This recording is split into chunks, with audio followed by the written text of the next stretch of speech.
Mama was lucky not to have been more seriously hurt in the crash. That's what everyone says.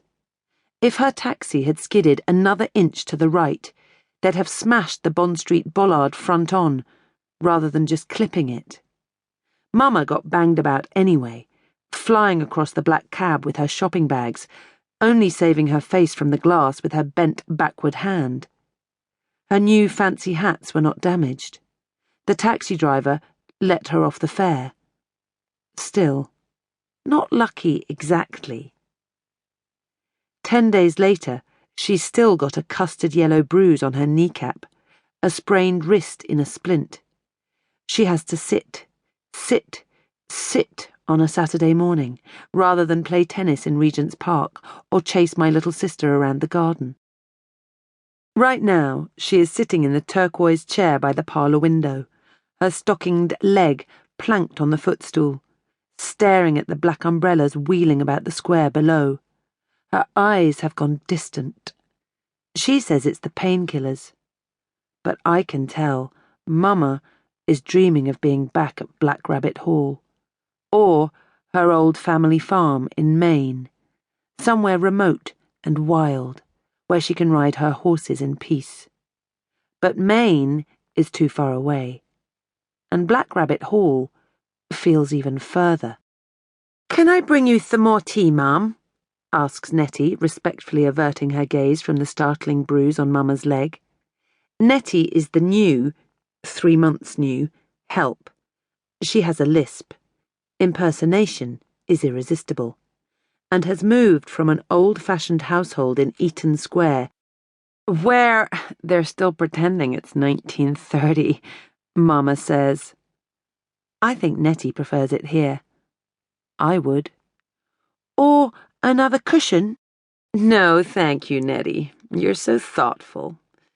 But I'm quite comfortable and have drunk so much tea in the last few days that I fear another cup might send me quite over the edge."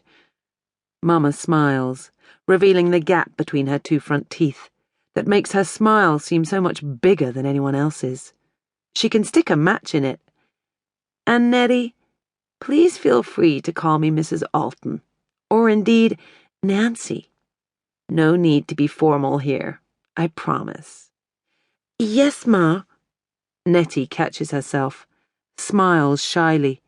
She picks up the empty teacup and half-eaten Battenberg and slips them soundlessly onto the shining silver tray.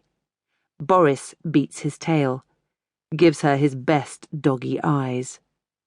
Although she's not meant to give the dog treats, Boris is a fatty, a glutton, and once demolished a pound of butter in one sitting, then vomited it up on the stairs.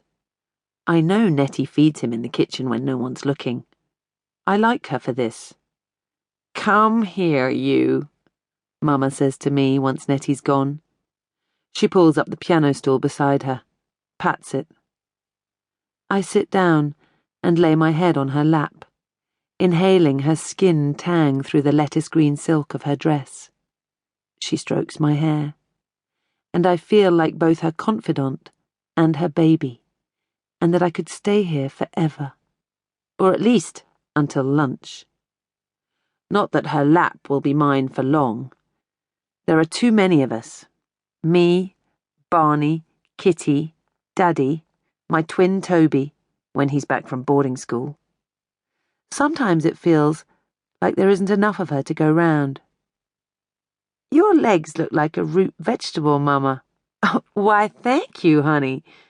Your other leg is still nice, though," I say quickly, glancing down at it. Long, slim, foot stretched, pointing like a ballerina's. The second toe intriguingly longer than the first, punching out beneath the raised stocking seam. "One pretty leg is enough. And the other looks a lot worse than it is, really." She wraps a strap